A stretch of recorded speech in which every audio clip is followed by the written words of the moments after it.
സുഷുമ്ന നാഡിക്ഷതം മൂലം ശരീരം തളർന്നവർക്കു പ്രതീക്ഷ നൽകി ജപ്പാനിലെ കിയോ സർവകലാശാലയിലെ ഗവേഷകർ. ശരീരം തളർന്നവർക്കു മാത്രമായി മൂലകോശ ചികിത്സ വികസിപ്പിച്ചെടുത്തു. പക്ഷാഘാതം ബാധിച്ച ഒരാൾ പുതിയ ചികിത്സയുടെ ഒരൊറ്റ കുത്തിവയ്പ്പിനു ശേഷം വീണ്ടും നടന്നതായി ഗവേഷണത്തിനു നേതൃത്വം നൽകിയ കിയോ സർവകലാശാലയിലെ സ്റ്റെം സെൽ ശാസ്ത്രജ്ഞൻ ഹിഡെയുകി ഒകാനോ അവകാശപ്പെടുന്നു. ക്ലിനിക്കൽ പരീക്ഷണങ്ങൾ തുടരേണ്ടത് ആവശ്യമാണെന്നു ശാസ്ത്രജ്ഞർ പറയുന്നുണ്ടെങ്കിലും പക്ഷാഘാതം ബാധിച്ച രോഗി ആരോഗ്യം വീണ്ടെടുക്കാൻ 50% സാധ്യതയുണ്ടെന്നാണ് പ്രാരംഭ ഫലങ്ങൾ സൂചിപ്പിക്കുന്നതെന്ന് വിദഗ്ധർ പറയുന്നു. 2019-ലാണു ഗവേഷണം തുടങ്ങിയത്. കുരങ്ങുകളിൽ നടത്തിയ പരീക്ഷണം വിജയിച്ചതിനെ തുടർന്നാണ് 2021-ൽ ക്ലിനിക്കൽ പരീക്ഷണത്തിന് അനുമതി ലഭിച്ചത്.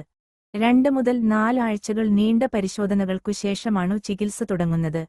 4 പേർക്കാണു ഹിഡെയുകി ഒകാനോയുടെ നേതൃത്വത്തിൽ കുത്തിവയ്പ് നൽകിയത്. ആദ്യത്തെ പരീക്ഷണത്തിൽ പങ്കെടുത്ത ഒരാൾക്ക് ഇപ്പോൾ കൈയുടെയും കാലിന്റെയും പേശികളിൽ ചിലത് ചലിപ്പിക്കാൻ കഴിയും. ഇൻഡ്യൂസ്ഡ് പ്ലൂറിപൊട്ടന്റ് സെറ്റം (IPS) ചികിത്സയാണു നൽകിയതെന്ന് ഒകാനോ അറിയിച്ചു.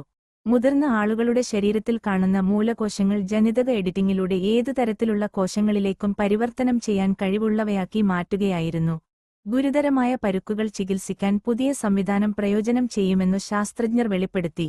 സുഷുമ്ന നാഡിക്കേറ്റ ഗുരുതര പരുക്കുമൂലം ലോകത്ത് 1.5 കോടി ആളുകളാണ് ചികിത്സയിൽ കഴിയുന്നത്. ജനിതക എഡിറ്റിംഗിലൂടെ മൂലകോശങ്ങളെ ന്യൂറോണുകളായും ഗ്ലിയൽ സെല്ലുകളായും മാറ്റാൻ കഴിയുമെന്ന് ഒകാനോ പറഞ്ഞു. എന്നാൽ ഇതുവരെ ചികിത്സ സ്വീകരിച്ചവരിൽ ആർക്കും പാർശ്വഫലങ്ങൾ റിപ്പോർട്ട് ചെയ്തിട്ടില്ല. ന്യൂസ് 4 വേണ്ടി ജിൻസി കുര്യൻ.